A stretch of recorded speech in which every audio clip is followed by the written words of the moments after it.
તો રાજકોટમાં સ્થાનિક સ્વરાજની ચૂંટણીના પરિણામ પૂર્વે જ જીતની ઉજવણી થવા લાગી। ભાજપના વોર્ડ નંબર 7, 8 અને 9ના મધ્યસ્થ કાર્યાલયે ફટાકડા ફોડવામાં આવ્યા।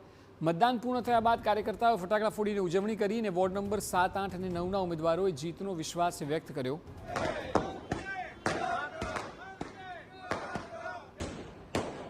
તો મતદાન પૂર્ણ થયા બાદ તુરંત ફટાકડા ફોડવામાં આવ્યા અને ઉજવણી કરવામાં આવી।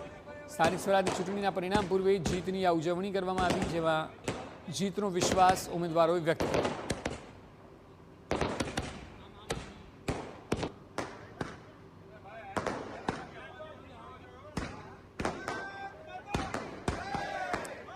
વધુ માહિતી આપી રહ્યા છે સંવાદદાતા મોહિત ભટ્ટ। મોહિત, હજુ પરિણામ આવવાનું બાકી છે તે પહેલા ઉજવણી કરાઈ છે? કારણ કે સોશિયલ મીડિયામાં વિડીયો જોઈ રહ્યો તો લોકો કમેન્ટમાં એ પણ લખી રહ્યા હતા કે ઉજવણી પહેલાં કેમ થઈ રહી છે? પરિણામ ગમે તેટલા શ્યોર હોય, લોકશાહીની એક મહત્વ છે અને તેમાં આ પ્રકારના પરિણામ પહેલાંની ઉજવણી?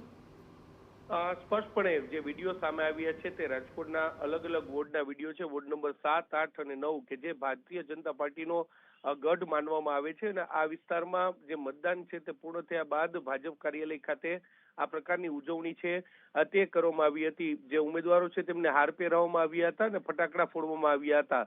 બીજું, અક્ષય, આ જે ભારતીય જનતા પાર્ટીના જે ઉમેદવારો છે તેમનો આત્મવિશ્વાસ કહી શકાય કે અતિશયોક્તિ કહી શકાય તે આગામી જે પરિણામ છે તેના પરથી જ માલુમ પડશે, પરંતુ ગઈકાલે આ પ્રકારના દ્રશ્યો છે તે સામે આવ્યા। એક વાત એ પણ છે કે ભારતીય જનતા પાર્ટી છે તે માઇક્રો લેવલનું કામગીરી છે તે કરે છે। અલગ અલગ બૂથમાં, અલગ અલગ કેટેગરીમાં આ બૂથને તે રાખતા હોય છે અને તેમાં તેમના જે પ્લસ મતદાન થતું હોય છે તે પ્રકારના બૂથમાં જો તેમને સારી સફળતા મળી હોય તો તેના તરફી પરિણામ આવી શકે છે। પરંતુ સવાલ એ વાતનો થઈ રહ્યો છે કે પરિણામ પહેલા આ પ્રકારનું પરિણામ કઈ રીતે જાહેર થઈ શકે તે એક મોટી બાબત છે અને આ જે આત્મવિશ્વાસ છે કે અતિશયોક્તિ તે આગામી 28 તારીખે જ્યારે આવતીકાલે પરિણામ આવશે ત્યારે જ ખબર પડશે। પરંતુ સોશિયલ મીડિયામાં આ વિડીયો છે તે ખૂબ જ વાયરલ થઈ રહ્યા છે અને જે ઉમેદવારો છે તે ટ્રોલ પણ થઈ રહ્યા છે। જી બિલકુલ બિલકુલ મોહિત, આભાર સમગ્ર માહિતી બદલ।